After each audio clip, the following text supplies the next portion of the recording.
ولا أنا ما أحبها فليح يا ربي توبة. أيوة.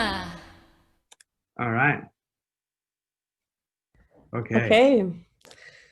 Thanks for the nice music, Ariel.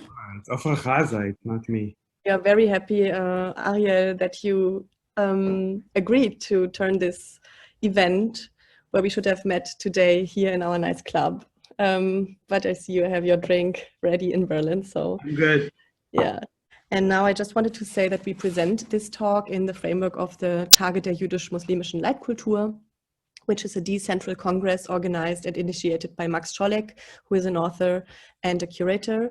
And here at Kampnagel, we already had some live events in the beginning of October, which you can still see on the YouTube channel of Kampnagel. And now I'm really happy to have another event in this congress with an artist that is very present here at Kampnagel. Ariel Efraim Ashbel has been working here for many, many years. And the last work he has shown here was called No, Apocalypse, Not Now. And we presented this piece in February. And then really quickly afterwards, this became shockingly accurate. So yes. I'm very happy to welcome you here at Kampnagel one more time, Ariel, and I pass over the word to you. Thank you. I'm happy to be here. It was actually my last gig, No Apocalypse, in Kampnagel. So, and I'm always happy to be there. So thank you again for having me. So the title is on the politics of forgiving, and the quest, or like the question of forgiveness, it came up as part of a process which I started to do a couple of years ago, without really thinking about it too much, or without announcing it as like an artistic practice, but it was more like a life practice, which slowly becomes more and more integrated into different forms of work, and that's just the process of me learning more about my Jewish heritage, and the lockdown made it even more evident, as Ethan, that is also here, and me started to read what's called the weekly Torah portions, which are parts of the Bible that you're supposed to read every week, and the question of forgiveness, or specifically the politics of forgiving, came in when I was invited to do an event or a talk at a festival organized by my friend Peter Pölzel and Pauline. They made a festival called A Handful of Dust in a Nazi cemetery over here in Berlin, at next to Südstern.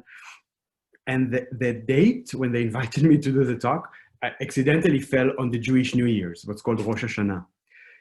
So I started to think about that, and I was there at this place, and it was really fucking dark. Like the energy was horrible. And then these questions of forgiving started to come, because what you are supposed to do in the new year, you have a bunch of different rituals. One, you're blessing the new year, you're blessing it with food and with prayer and with assembly and with community. And another thing that you're supposed to do is practice forgiveness. You have 10 days between, the beginning of the year, Rosh Hashanah, until Yom Kippur, the second holiday, where you are supposed to ask for forgiveness from the people you have wronged. And then there is a really special prayer, a really beautiful cycle, which is called Slichot, forgiveness says in plural. So I started to look into it, and what I want to share with you right now are a few reflections around the notion of forgiveness, which come from different writers. Some you'll see relating in different ways to the Jewish, what we call the Jewish cabinet of books, like the Jewish corpus of knowledge. We're going to start with, so there's like these two Jews which I love. One is called Jacques Derrida, the other one is called Emmanuel Levinas. I'm sure you know them. If you don't, then I recommend.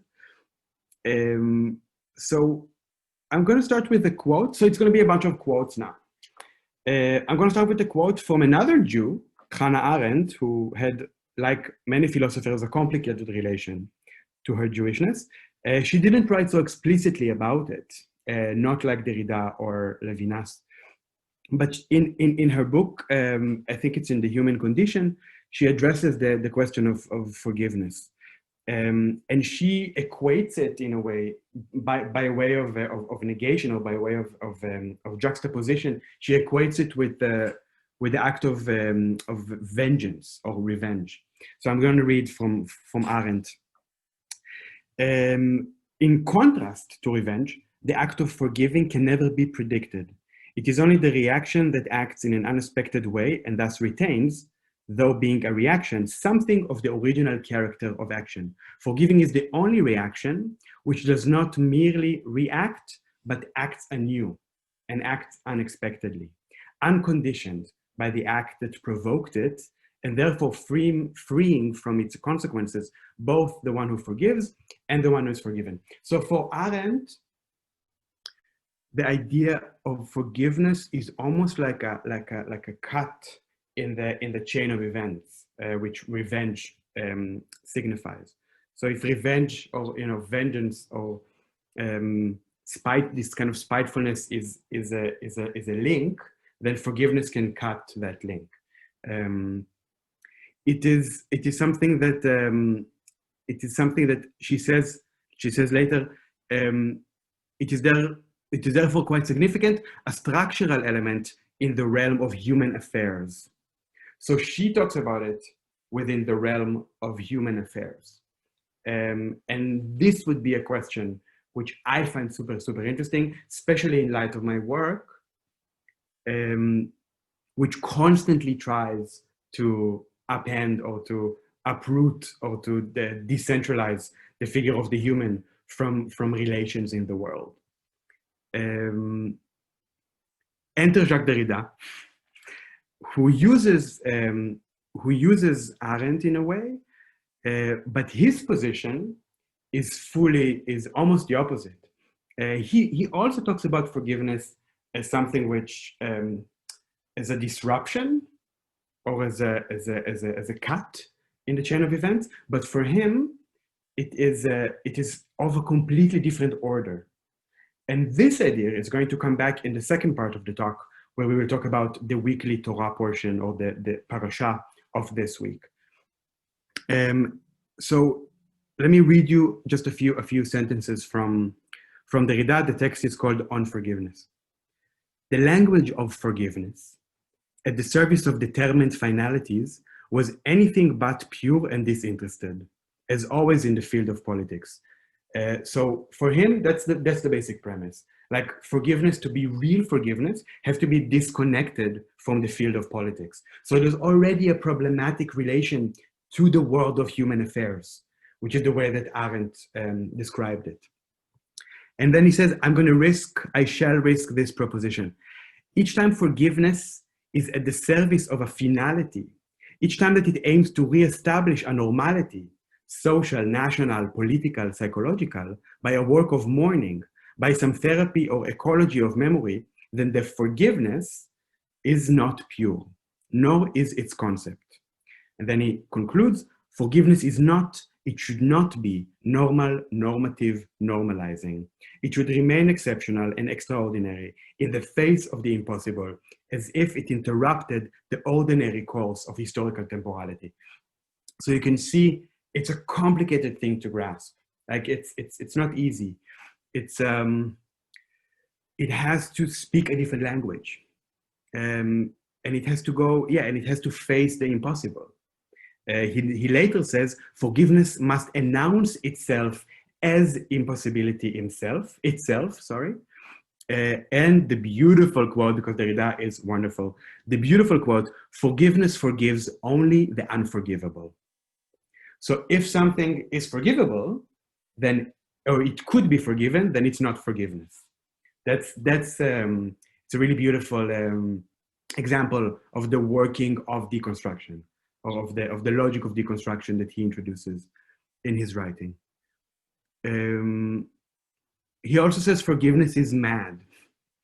It is and it must remain a madness of the impossible. This is certainly not to exclude or disqualify it. So it's another thing. That's a critique that often is being said against writers such as Derrida, where there is no values, everything is relational, everything is like, everything is just language. So what's the point, right? There's like no ethics to post-structuralism. So for him, he says here, it is certainly not to exclude or disqualify it. It is even perhaps the only thing that arrives, that surprises, like a revolution, the ordinary course of history, politics, and law. So it's not to avoid, it's not to detach. To detach forgiveness from politics is not to detach the idea of forgiveness from the concept of ethics. It's on the contrary. It's about searching for a pure moment of forgiveness. Because that means that it remains heterogeneous to the order of politics or of the judicial as they are ordinarily understood. And then he goes on and he says it can't have a meaning, which is of course wonderful and upsetting. And then another thing which I think is really, really beautiful, and I have to say, I had to think about it, and I will arrive at Levinas soon, but I had to think about it specifically because of the space of being in a Nazi cemetery is in a way a metaphor to living in Germany. I mean, I think you know what I'm talking about, or you should know what I'm talking about. We live here, like we Jewish people, we literally live here at the site of the worst terror that we could ever imagine. Like the apocalypse. Now we spoke about the apocalypse.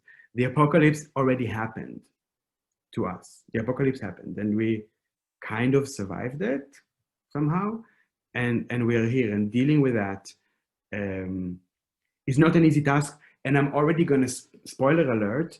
There's no solution. There's no answer to these questions. Can I practice forgiveness? And why is there no solution? Because I cannot forgive for someone who is not here. The disappeared, in essence, are themselves never absolutely present at the moment when forgiveness is asked for, the same as they were at the moment of the crime.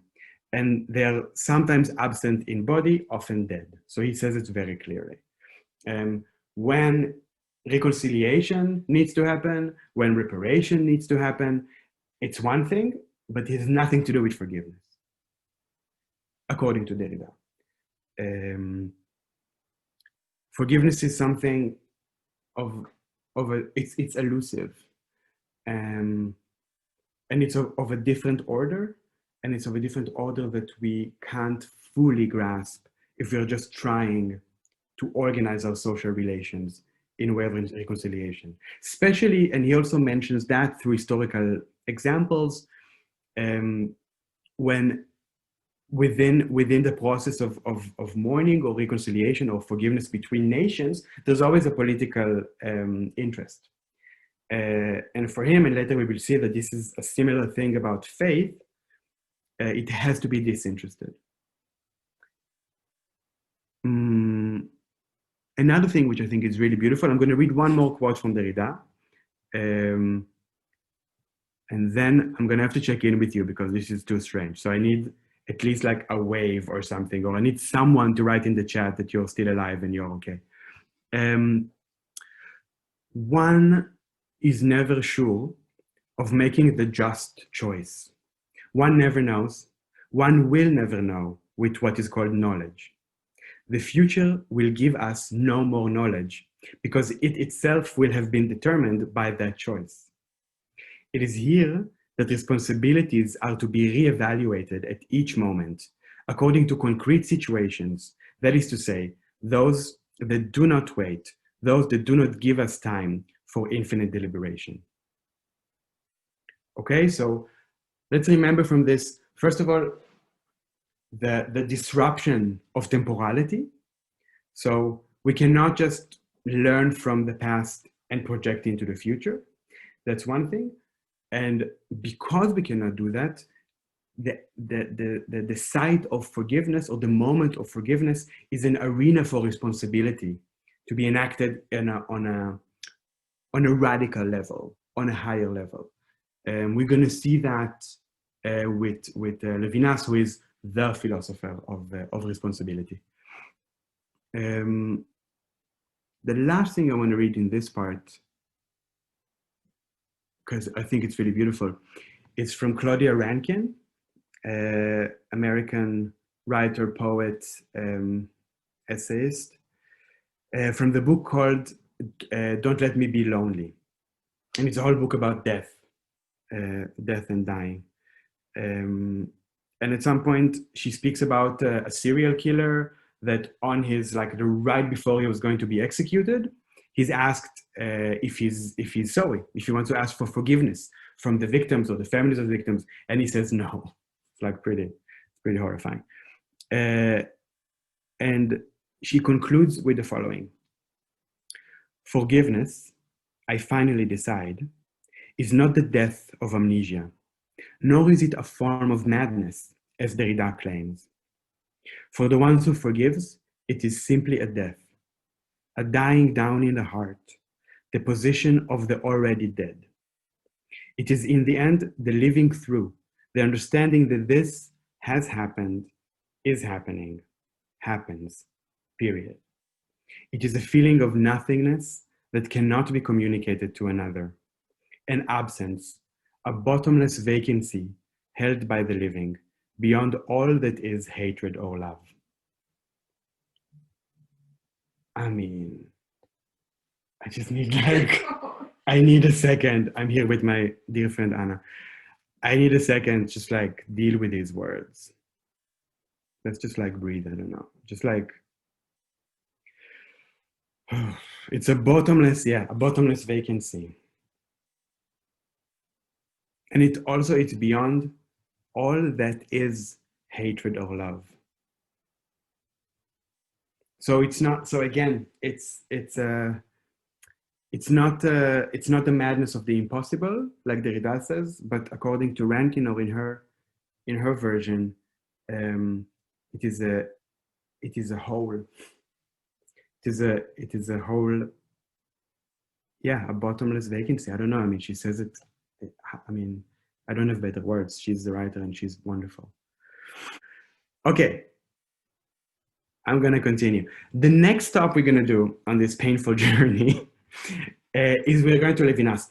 Levinas is, as I said before, he is the philosopher of responsibility, and he has a text which are 9 Talmudic lectures. The Talmud, for the people who don't know, the Talmud is literally in Hebrew, it comes from limud, which comes from study. So we have a few kind of corpses of knowledge, like a few different types of books. We have the Torah, we have the Bible, we have the Mishnah, Mishnah and Gemara, and Mishnah and Gemara are the interpretations of the Torah. So it's kind of like philosophers throughout the years, throughout the centuries, are trying to interpret the Bible, the Torah, and trying to understand how to apply it into ethical life, into political life. So Levinas, he's not a religious philosopher. He's a philosopher of ethics. He's a philosopher of metaphysics, but he is engaging with the Talmud. Like he's engaging with these histories of knowledge, and he has one lecture in these 9 Talmudic lectures, where he literally says, or literally asks, or he proposes the question: can we forgive the Germans? Can we do it or can we not? He was Jewish, obviously. 2 beautiful propositions that he puts as a starting point for this debate are, one is, peace does not dwell in a world without consolations. So you have to be consoled. Like there is absolutely the necessity to make some kind of a reconciliation. And the other one, which I would like to propose, is responsibility would be the essence of language. And then he talks about a few different instances, a few different biblical stories, and he's elaborating on this entanglement between these 2 statements. For him, ontology and ethics are the same. If you speak, you are responsible. He even says in a different place, that to live ethically is to be responsible for that you have not done. So it's a very radical sense of responsibility for being in the world. The last thing that he mentions in this text about can we forgive the Germans or not, or about the question of forgiveness, is a story from the Bible about King David. It's the time of the kingdom of King David. And King David was the successor of King Shaul. And at some point there is a famine. There's a drought, and and people are starving, and it lasts for 3 years, and they don't know what's going on. So normally what the king does in that regard is he talks to the prophet and he tries to understand, like, you need to ask God, like, what's going on? Why can't we have food? Because probably someone is doing something wrong. So then they check, and they're like, okay, no one is working any other gods. There's no prostitution. There's no theft. Like, everyone's good. So what happened? So then the answer comes. It's a sin from the previous generation. So it's a sin from the time of King Shaul, the king who was the king before David, and under his leadership, the Israelites were taking over a certain land, like, which was next to them. There was a war, and they took over it, and then they kind of killed all the people there, and the people who lived there, a certain tribe of them were called the Gibeonites, the Gibeonim in Hebrew, the Gibeonites.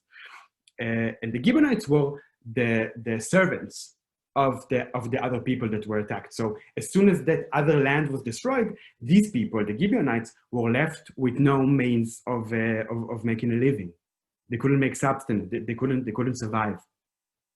And that is the sin. So it comes out that this is the sin.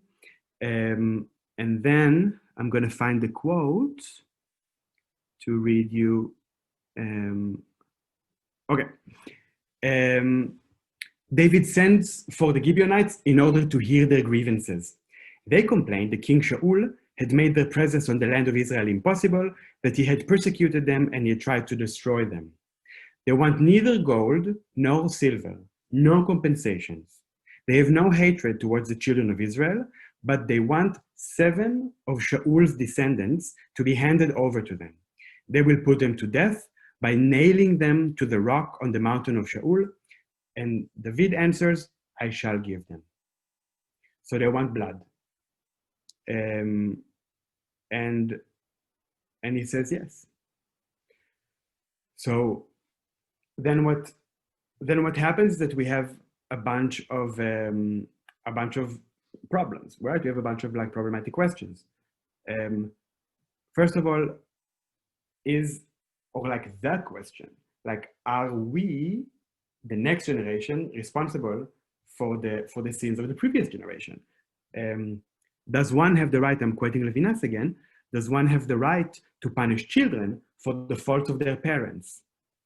The Torah says no, absolutely not. The ethics of the Torah, as it is given by Moses to the people in the desert, the ethics of the Torah state very clearly, you are responsible for your own actions. If you sin, it's your problem. If your child sin, it's their problem. You're not responsible for your father's sins. However, it is better, I'm quoting again, it is better that a letter of the Torah be damaged than the name of the Eternal be profaned. So look at this. It is more important to not hurt the other than to protect the commandment. It's more important to make your sins right, to make a wrong right, than to follow the Torah. That's kind of like the common explanation for that. To punish children for the faults of their parents is less dreadful than to tolerate impunity when the stranger is injured. Let passers-by know this. In Israel, princes, because they were princes, right? Because they were the sons of the king. Princes die a horrible death because strangers were injured by the sovereign. The respect for the stranger and the sanctification of the name of the Eternal are strangely equivalent. And all the rest is the letter, all the rest is literature. He's so wonderful, Levinas is also writing so beautifully. The search for the spirit beyond the letter, that is Judaism itself. and so on and so forth. So what happens then, and I will conclude with this, and then we're going to go to the other part of the talk. I hope you're fine. What happens then is that Levinas, in his lecture, he describes the problem, like he describes this really, really dreadful situation. And then these 7 young men are given to the Gibeonites, and they hang them. They nail them to the rocks, and they are left to die. There are 7 boys, there are 7 men, and then there is one woman who is going with them, and she's the mother of some of them, because the king had a few wives and he had different babies from different wives. The one who is going with them, her name is Ritzpah bat Aya. And it's interesting because also in Hebrew the name means floor, so she's like the ground somehow, or like the earth. And she goes with them, and for something like 6 months, she's staying there, and she's always covering the bodies so that they're not injured, so they're not, like, eaten by vultures or by the animals. So she covers them to make sure that they can have somewhat of a proper burial. And then I think what was so beautiful in how Levinas puts it is that he chooses to focus on that image of that woman as a conclusion to his discussion. And he says the following: and what remains after this somber vision of the human condition and of justice itself, what rises above the cruelty inherent in rational order, and perhaps simply in order, is the image of this woman, this mother, this Ritzpah bat Aya, who for 6 months watched over the corpses of her sons, together with the corpses that are not her sons, to keep them from the birds of the air and the beasts of the fields, the victims of the implacable justice of men and of God.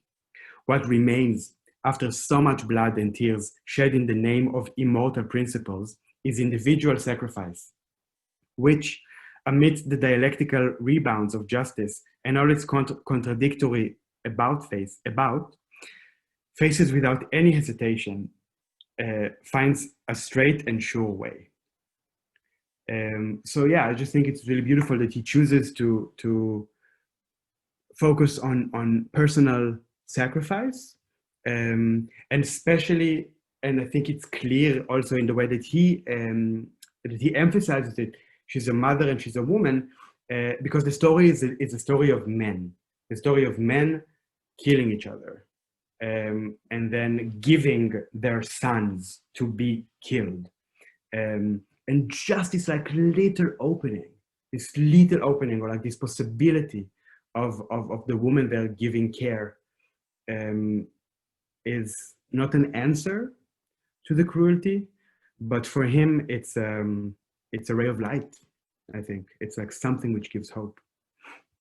Another thing which he speaks about is, and I'm just trying to link this to the idea of forgiveness, is that the Israelites themselves are not allowed to ask this for someone else. So if someone else would harm us in this way, we are not allowed to ask for blood. But if blood is asked from us, we need to give it. It's problematic and it's really hard, but that's the position there. Okay, that was the first part. I think we are a bit short on time. We're gonna get pretty quickly to the next thing, but yeah, let's just open again for like a minute, see if anyone has any questions or thoughts, and then we're gonna continue with Ethan as well. So come back, please.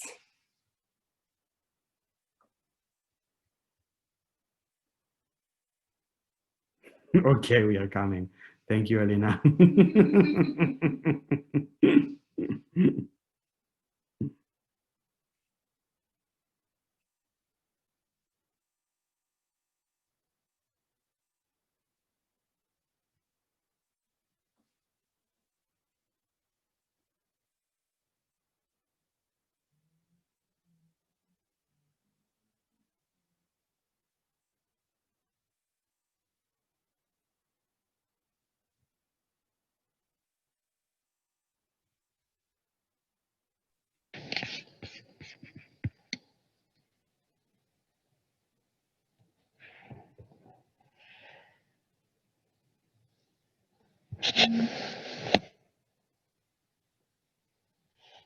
What's up, Ethan?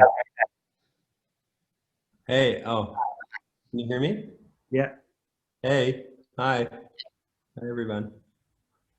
I don't know. Do you have something to say about the thing? Because these things we've already discussed them, and you've Yeah. not. Well, one thing I wanted to add that I came across recently is that I think is sort of an additional Jewish text that's interesting in the context of this question of forgiveness. I wanted to kind of get back to I was thinking about this question about forgiveness, in this case, the forgiveness that the other required, Mm-hmm. that outstripped the importance of anything else in the Torah. Mm-hmm. Rabbi Ishmael, who was he was a contemporary of Rabbi Akiva. This was in the age of the Tanim, who were the rabbis who wrote this legal text called the Mishnah, which is like a commentary on the Torah, Mm-hmm. before the Talmud was written. And he was murdered in the Bar Kokhba revolt. So this was another time when an imperial society summarily executed Jews. Mm-hmm. He wrote that in terms of the Torah's interpretation, that there are 13 rules for the Torah's interpretation, and one of them is that when there's a specification, it outdoes any other generalization Mm-hmm. and any other specification. So even when it's contradictory, even when it's something that seems like it goes against the Torah, because it's a specification that occurs in the context of the Torah, it must be accepted for what Mm-hmm. it is. So I mean, in this case of the forgiveness of the other, it's actually, in a way, it's mandated by the Torah that you subvert the Yeah. Torah's commandment there. Yeah. From that perspective. Yeah. You just thought, I don't know. It was just a what thought. Levinas says. Right. I thought it was sort of interesting. This is like a halachic example Mm-hmm. of what Levinas is saying. Mm-hmm. Mm-hmm. So the next thing we're gonna do, and I promise we'll keep it short because I don't want to bore you too much. The book I was like waving here is Professor Yeshayahu Leibovich. He was my hero, and this is a thick-ass book, as you can see, where he interprets those weekly Torah portions, which is the practice that Ethan, my dear friend Ethan Brown, is here, who is a composer and an artist and a good friend of mine and a good Jew. It's something that we started doing together in the lockdown in March, and we do it every week. And we are reading the parasha, and the parasha is just the Bible, kind of split into 52 portions. So every week you read a different story or a bunch of stories, and then you have to discuss them. So this book from Yeshayahu Leibovich, and he was a theologian, but also like a philosopher and a scientist, and he wrote a lot. He was like a very public speaker. He was like a public intellectual in Israel. So it's a collection of conversations that he had about the parasha. So the parasha of this week, which I think I will try to show you how it's, to my understanding, linked to the idea of forgiving, especially according to this more radical sense that Derrida gives it. It's parasha which is called Vayera. Vayera is a really interesting word. It comes from Vayera is a verb form of the word Yer'a. Yer'a can be translated as fear or awe, when you are in awe of something. And also, it's one of the deepest meanings of faith. And this is what this parasha is about. It's about Abraham. So we are at the very beginning now. We just started to read the Bible. So we had Genesis, the creation of the world, Noah's Ark, Adam and Eve, all of this. And the two stories which are in this parasha are showing us the introduction of the idea of faith to the world through the figure of Abraham. So Vayera it has that meaning, but also the letters themselves. If you just read the word, you can also read it as the verb vayar, and that means literally to see. So again, these things of like faith and vision, or just existing or just consuming the world, is already connected to the idea of awe or the idea of faith. What I just was telling you, Ethan, that I've just learned, and I think it's really beautiful, that so Abraham is the first, he's the father of basically all three monotheistic religions. He, according to the Bible, is the father of civilization, like he's the father of this Western society. And he is called Ivri, the Hebrew, right? He's the first Hebrew person. I mean, correct me if I'm wrong. I'm right, right? I think so. Yeah. I mean, he's Because he's the first of the fathers. yeah. And he's not a political leader. He never ruled. Abraham never ruled over anything. He was not a political leader. He was not a king or whatever, or a prophet. But he's the first person who is deemed Hebrew. He's the first, and the Hebrew word for Hebrew. The first of Am Yisrael, as it says. First of Am Yisrael, exactly. And the Hebrew word for Hebrew is Ivri, right? The language is Ivrit. The people are Ivriim. So there is a midrash which I just read, which says, why does he call Ivri? I'll say it in Hebrew and then I'll explain. Wait, I have it in my doc here, which is just, I want to be specific with the quote, because Abraham is מעבר אחד וכל העולם כולו מהעבר האחר. Do you understand that? A little bit, yeah. Okay, so ever, the word ever, which is the same letters like Ivri, is also side, or like a bank of a river or something, or like the side of. So basically, what he says is that Abraham is Hebrew, he's Ivri, because he is on one side and the whole world is on the other side. Mm. So he's like, yeah, it's crazy, no? Yeah, it's dark. But it's also really beautiful because I think, I mean, no, in my interpretation, or to my understanding, it also means that Abraham is the one who dares to not conform. He's the one who is doing things differently. He's the one who is not following the rules. He's the one who is the other.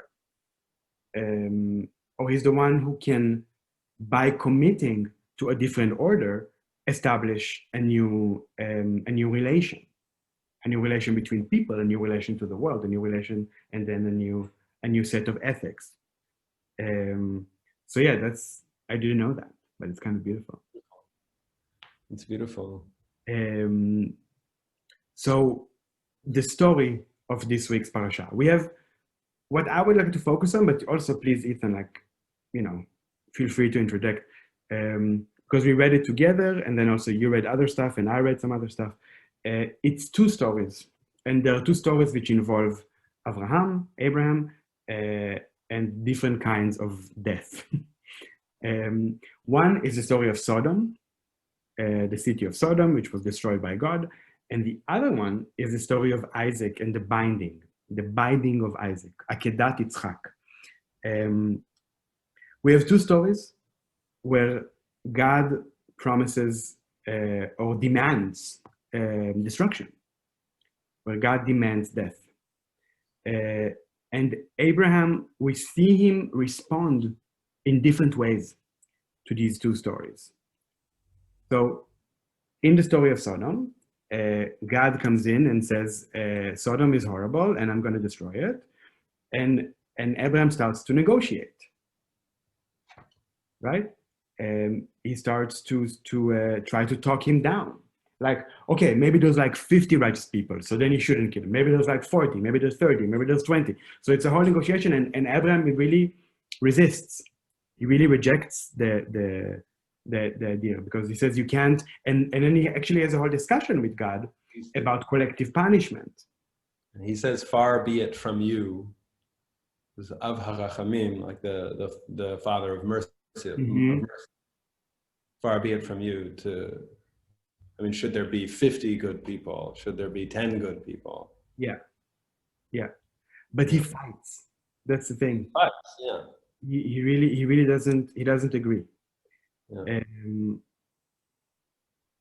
And then we get to the story of the Akedah, of the binding of Isaac, where after Abraham is already there's a lot of things. I'm not going to get into it. There's tons of things in that parasha. he changes his name from Avram to Avraham. His wife changes her name from Sarai to Sarah because they get the letters of God into their names and so on. And then they get a child when they're 100 or something, no? Yeah. Sarah was 99. Yeah. And he is their pride and joy. And also, not only he's their pride and joy, he is the fulfillment of the promise that God gave to Abraham. Because God tells Abraham, your seed will be the seed of nations, like you will fill the land. But he doesn't have a child, so how he's going to do it? But then they get a child, and it's this miraculous, God intervention, divine intervention. And then he tells him, okay, take him. I'm going to read it in Hebrew because it's pretty horrible. Wait, I'm going to get there. Because we have a lot. We have also like the story of Lot and his wife. And then they have the baby. And then he tells him, קח נא את בנך, את יחידך, אשר אהבת, את יצחק, ולך לך אל ארץ המוריה, והעלהו שם לעולה על אחד ההרים אשר אומר אליך. You want to read it in English? Do you have it in front of you, or should I read it? Yeah, please take your son, your only one, whom you love, Isaac, and go away to the land of Moriah and bring him up there for a burnt offering on one of the mountains, of which I will tell you. And then we see the most incredible thing. He does not say one word. Yeah. He does not say one word. Rose early in the morning and saddled his ass, saddled the donkey. Exactly. So He just did it. he's just preparing to do it. Like he's not rejecting it. He's not fighting. He's not advocating in the same way that he did with Sodom. Yeah. And Leibovitz links this linguistically because he connects the term chamor for a donkey to chomriut. Did you read this? No, reality. No. Regarding the saddling of the ass chamor in Hebrew, Abar Banel, this is another Mishnaic rabbi, says something extraordinary. He overcame the physical chomriut within himself. The spirituality of his faith overcame the power of human nature. And we are reminded that the very first paragraph of the Shulchan Aruch, which imposes on man the obligation to get up to serve God, makes this conditional on one shall make a supreme effort. Mm-hmm. Yeah.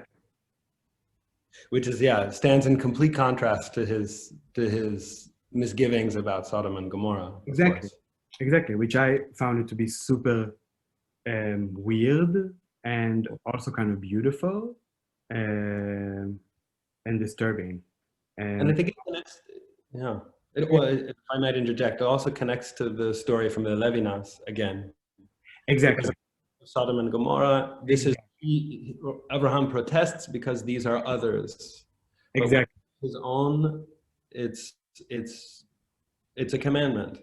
Mm-hmm. He was said that the day before by God that he will have a son, but he already has a son. He has another son, Ishmael. Again, like our Rav Ishmael, he has a son Ishmael who's not a Jew, actually, specifically, who has been saved in the wilderness in an earlier part of the story. Yeah. So there's a lot of connections here, I think, to the.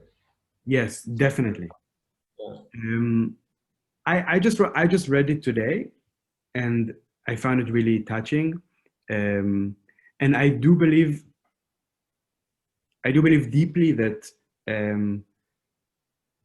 like I said before, because we are living here in a cemetery, that because of the knowledge of what we went through, we have the moral responsibility to take care of everyone who is marginalized and everyone who is oppressed, anyone who is being undermined by the systems of power that literally killed us not so long ago. Because the systems of power are still very much in place. To divide to divide minorities is ridiculous. And I just wrote a few sentences. I'm going to read a bit because I think I had like a moment of inspiration. So like I wrote a few words about this thing of Abraham. Just let me see where exactly it starts. Also, I spoke to my therapist today. He was so cute. And he also mentioned that, wait, I wrote it down as I was in the session with him. He mentioned two things. Turn the tables. The therapist usually does the writing. But he mentioned two really nice things. That in terms of the word ivri, like what you said about one side and the other side, it also connects to the word avar, which is past. It's also the same, like the past, it's also the same letters. And also la'avor, as a verb, is a passage. To go through, or to change, or to move. So in a way, I think all of these things, like this kind of the constant movement, or the like we said before when we spoke about Derrida, the necessity to not agree to order, the necessity to keep moving, to keep the work, to keep listening, is part of who we are, and it's part of maybe something that we can propose as a bigger imperative to other people as well. Is that spelled with aleph or ein? Ein. Ein. Okay. Ein. It's all with ein. Ein. Yeah.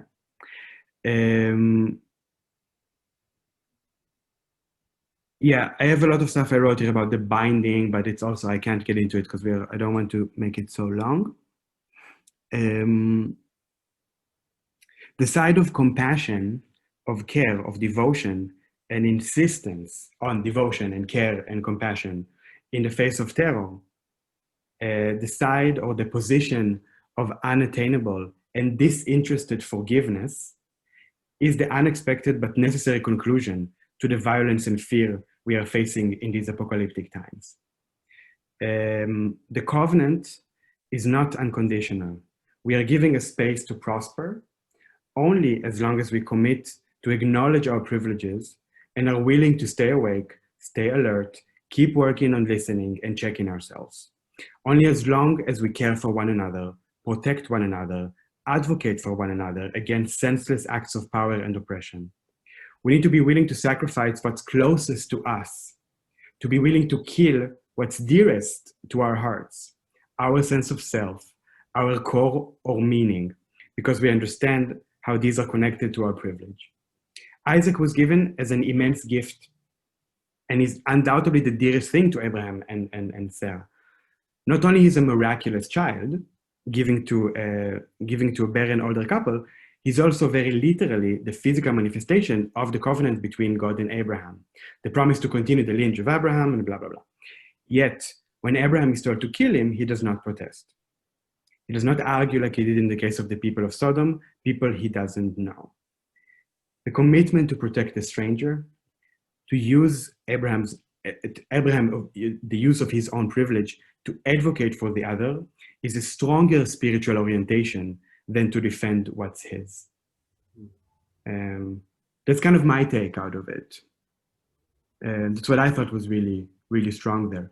And Leibovich also speaks, and this also another way of linking this to the idea of forgiveness. He speaks about the idea of yirah and of faith as it has to be disinterested. And it's exactly what Derrida says about forgiveness. So faith, you cannot just do things because you think it's going to be good for you. Right? Like you cannot do things because you're going to get material privilege or because you're afraid of punishment. You have to worship God in order to worship God, period. That's the disinterest, which Leibovich, he identifies with Yerah, or with Vayera, with the parasha of this week. And it's exactly the same disinterest commitment that Derrida, identifies with the idea of forgiveness. I made a really nice loop, so feel free to either support me or to like break it down. Oh, I support it. Okay, okay.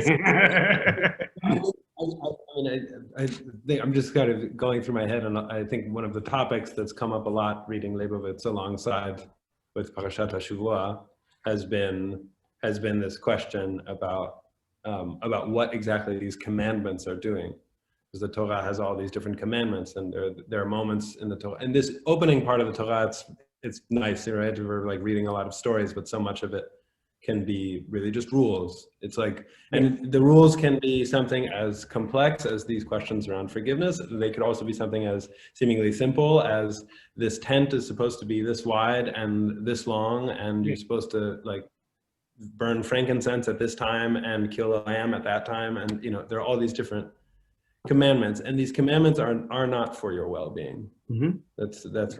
That's this basic, I think that's the basic disposition. The whole point is that you must, I think maybe that has to do with the fear or something. I wonder what you, I mean, because this connection of sight. Fear. I don't think it has to do with fear.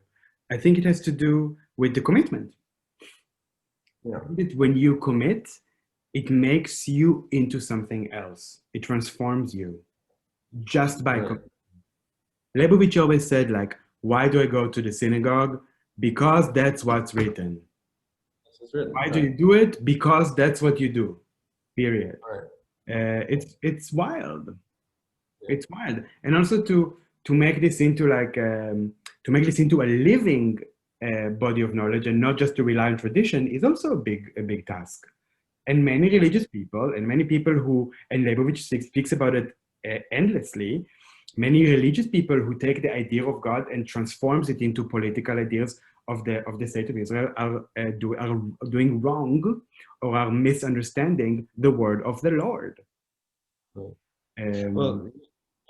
and Leibovitz likes to quote from Psalm 24, which says, "The land and all of its inhabitants are the Lord's, yeah, and no one else." Yeah. And Avashi, who's another rabbi whose commentary we read from very frequently, weekly in fact, writes that, right, the land is the Lord's, so the Lord chose to give it to the Canaanites. Yeah. And then chose to give it to the Israelites. And Leibovitz likes to say, then he chose to give it to the Arabs, chose to give it to the Mamelukes, chose to give it to the Turks, chose to give it to the British. Yeah. And so what that choice is about isn't for us to know, or for us to actually ask questions about. Exactly, but the commitment we have is handle it with care. Right, exactly. To build a just society in that.